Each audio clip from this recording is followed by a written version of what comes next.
इस वक्त हमारे साथ जुनैद है। जुनैद जो है वो जहांगीर सुरूरी जो मोस्ट वांटेड मिलिटेंट कमांडर है, जो पिछले 30 साल से जो है वो किश्तवाड़ में एक्टिव है और कई मिलिटेंसी एक्टिविटीज़ में इन्वॉल्व रहा है। इस वक्त जहांगीर का नेफ्यू जो है वो जुनैद, जो कि जहांगीर के बड़े भाई करीम का जो लड़का है, करीम भी जो है वो काफ़ी देर तक जेल में रहा है और इसके घर वालों ने जो है वो काफ़ी मुसीबतें देखी है और आज जो है इसको आर्मी ने जो है वो फाइनली मदद की, जबकि जो समाज के ठेकेदार, चाहे वो हुर्रियत हो, चाहे वो यहाँ के वो लोग हो जो जहाद का जो है वो डंका पीटते हैं, या वो लोग जो अपने आप को लीडर्स बोलते हैं, उनमें से किसी ने भी जो है इसकी हेल्प नहीं की। अगर आखिरकार इसकी हेल्प किसी ने की तो वो हेल्प करने वाली जो है वो इंडियन आर्मी है। तो इसी पर बात करने के लिए जुनैद है हमारे साथ। हम पूछते हैं इनसे कि ये क्या बताएंगे इसको लेकर। जुनैद, आर्मी आपकी हेल्प के लिए आई है, इसके बावजूद कि आपका चाचा जो है वो एक्टिव मिलिटेंट रहा है और आपका जो फादर है वो भी OGW रहा है और कई सालों तक जो है वो जेल में भी रहा, क्या कहेंगे आप? मैं यही कहना चाहता हूँ कि जी जी, मुझे मतलब मेरा चाचा मिलिटेंट है, फिर उसके बावजूद भी मुझे इंडियन आर्मी ने सिखाया कारपेंटर का कोर्स 90 डेज का, हमारे घर तक मुझे सिखाया और आज मैंने सर्टिफिकेट भी पढ़ी हुई है, मेरी एक पहचान बन चुकी है। तो क्या बोलेंगे आप इसको लेकर? आपका चाचा मिलिटेंट है, क्या घर में क्या बात होती है? डर का माहौल था, बाकी चीज़ें थी, तो अब आप यहाँ पर आए हैं, किसी ने मदद की इतने सालों में आपकी?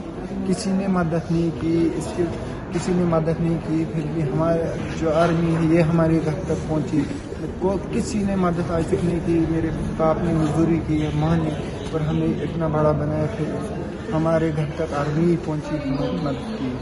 तो जो लोग यहाँ पर जो डंका पीटते हैं, चाहे हुर्रियत के लोग हैं, चाहे यहाँ के इमाम साहिबान हैं, यहाँ जो लीडर साहिबान, कभी कोई आपके घर आया, किसी ने मदद की, कुछ बोला? कुछ मदद नहीं की। तो हुर्रियत का कोई नहीं कभी? नहीं। तो आप क्या बोलेंगे अपने चाचा को लेकर, क्या बोलोगे उसको? और जो बाकी लोग हैं, क्या बोलेंगे अपने चाचा के लिए, क्या मैसेज दोगे?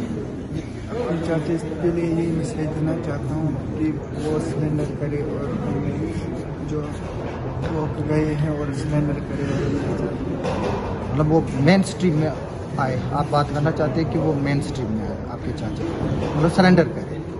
तो ये जुनैद जो है, ये जो है वो इनको इतना एक्सपीरियंस नहीं है कैमरा के सामने बोलने का, लेकिन ये फिर भी जो है वो अपनी दबी हुई आवाज़ में ही कहीं ना कहीं अपने चाचे को जो है ये मैसेज दे रहे हैं कि वो सरेंडर करे, क्योंकि ये जो ज़िंदगी है जो उन्होंने 30 साल जो है वो जंगलों में और पहाड़ों पर जो गुजारी है, उससे जो है वो कुछ फ़ायदा नहीं हुआ है। इससे जो है गन कल्चर से सिर्फ बर्बादी हुई है। न सिर्फ हमारा समाज तबाह हुआ है, बल्कि इनका घर भी तबाह हुआ, क्योंकि इसने खुद बताया कि किस तरह से इसका बाप, इसकी माँ और इसके घर वाले जो है वो मजदूरी करके जो है वो इनको पालते हैं। तो जो बाकी लड़के जो इस वक्त जो गन कल्चर की तरफ या ड्रग्स की तरफ जो है वो जा रहे हैं, उनके लिए क्या मैसेज रहेगा? यही मैसेज है, वो गलत राह है और बिल्कुल गलत राह है, और अपनी ये बिल्कुल गलत राह है।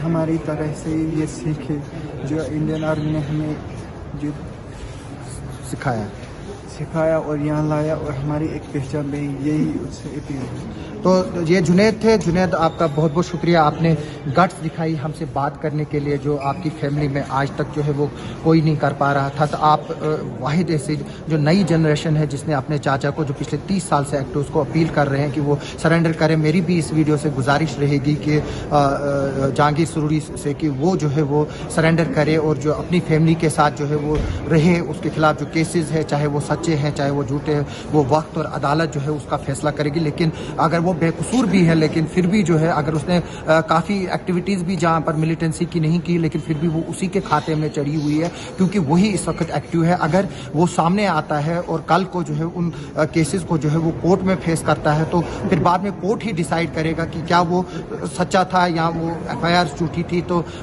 मेरी फिर भी रिक्वेस्ट है उनसे कि वो आकर जो है वो इस वक्त एक पोस्टर बॉय है, अगर वो सरेंडर करते हैं तो ज़रूरी तौर पर जो है किश्तवाड़ डिस्ट्रिक्ट में एक पीस इनिशिएटिव को जो है वो एक बहुत बड़ी मदद मिलेगी। और किश्तवाड़ जो डिस्ट्रिक्ट है, न कि बल्कि सिर्फ किश्तवाड़ नहीं बल्कि चुनाव बेल्ट में जो है वो एक अमन की राह के लिए जो है वो एक रास्ता हमवार हो जाएगा। आपका सुनने के लिए और देखने के लिए बहुत बहुत शुक्रिया।